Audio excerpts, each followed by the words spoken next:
Today we are breaking down my picks for the 2025 college football season. So we're going to lay out the playoff predictions, also give you a Heisman pick, and then predict who's winning that playoff. So let's jump right into it, starting with the 12 seed. We'll reveal these in reverse order of seeding. So one change this year for the 12-team playoff is conference champions no longer get the automatic byes. So they will still get spots in the playoff, but the top 4 seeds will be the top 4 ranked teams instead of being the top 4 champions. So starting at number 12, looking at a group of 5 team here, last year we obviously saw Boise. They're another favorite this year. Other teams in consideration, UNLV and Tulane. But I'm actually going to roll with Navy, bringing back quite a bit. Both Navy and Army played very well last year. And I think this year it's Navy's time to shine. They get a game against Notre Dame to prove themselves. If they can make it stick and look good in the game, then I think they've got a shot to take the 12 seed. Number 11, this is where I go off the rails and throw out a dark horse team. We're going with the Louisville Cardinals. I think there will be a second team not from the SEC, Big Ten, or Notre Dame. And last year we saw SMU and Clemson both get in from the ACC. This year, several ACC teams projected to get close, including Miami, obviously Clemson, SMU. And then that dark horse range, you've got Georgia Tech. But I've actually got Louisville. The last 3 years under Coach Jeff Brom have been really good for them. And they're bringing in Miller Moss, transfer from USC. I think this is the year they sneak in. They've got a difficult schedule, but I think they pull off enough wins to snag the 11 seed. Moving on to the 10 seed, the Big 12 this year, kind of like last year, feels like 8 different teams could win it. I'd expect only 1 or 2 teams to get in, and so you could pick a lot of different teams going a lot of different directions, but I'm actually going to go with TCU, kind of a dark horse, but they're bringing back their quarterback, several veteran receivers. Defense needs some improvement, but that's true of several of the teams in the Big 12, so I think TCU is the team that gets it done. And then moving on to the 9 seed. This was a tough one. I actually thought about going a couple different directions with this, but I'm going with the Oregon Ducks. Yes, they're losing Dylan Gabriel and a lot from last year's overall 1 seed, but I think they have enough to bounce back even if they don't get quite as high a seed.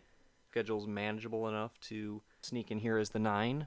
At our 8 seed, this is where we've got Notre Dame. I think they do take a slight step back from last year, a little bit more difficult schedule and breaking in a new quarterback, but I think they do get into the playoff as the 8. At our 7, we have our first SEC team, South Carolina. So I think the Gamecocks build on last year. You don't always see teams build on successful breakout seasons, but I think South Carolina does it this year.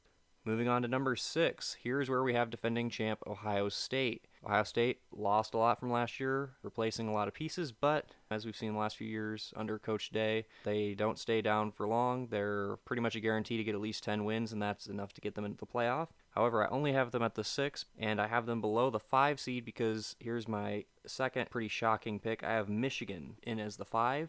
Last year they're 8-5 with no passing game and a new coach. Still managed to get to 8 wins and beat Ohio State and Alabama down the stretch.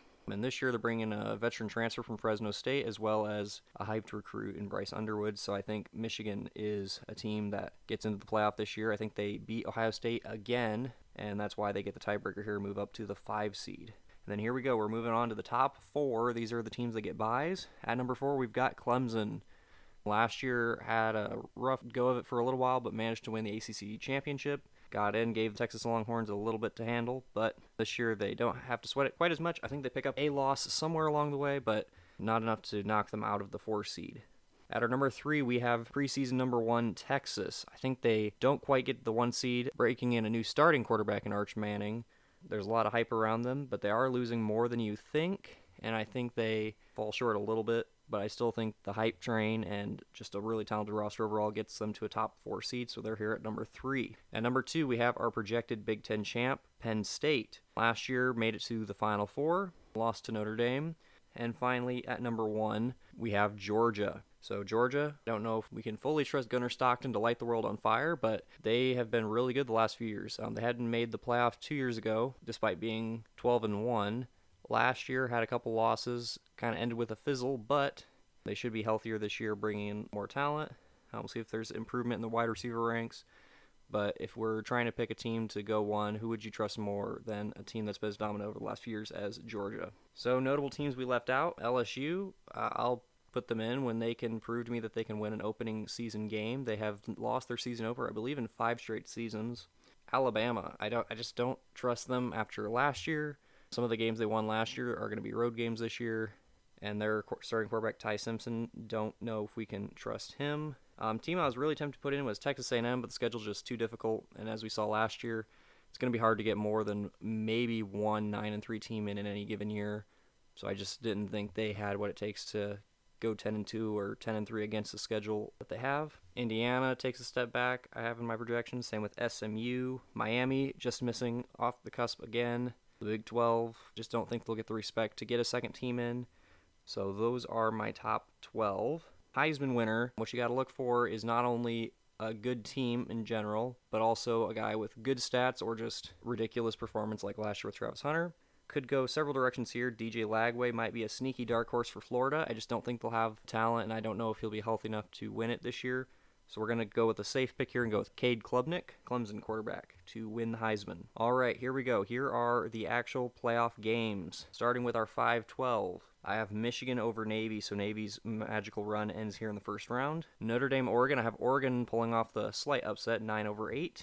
And in the 6-11, we have Ohio State, Louisville. I've got Ohio State winning that one. And then South Carolina, TCU, I do have South Carolina winning. So mostly chalk in that first round. Second round, we've got Clemson, Michigan. I have Clemson winning. Georgia, Oregon, I've got Georgia winning. Ohio State, Texas, I have Ohio State upsetting Texas. And then Penn State, South Carolina in a brutal battle. I've got Penn State sneaking out on top. Final four, we've got Clemson, the mini upset over Georgia, the 4-1 to go to the championship. Ohio State, Penn State for the second time this year. I have Penn State potentially avenging an earlier loss to Ohio State and winning to advance to the championship as well. Here we've got Clemson, Penn State. We're going to go with Penn State. Actually, the last 2 champions have both been Big Ten teams that had underperformed when it mattered most in previous years, but managed to get it done. So I think Penn State is that team this year. So Penn State is your 2025 preseason Drew Hill picked national champion over the Clemson Tigers. Thanks for listening. Comment below if you disagree. Let me know what you think.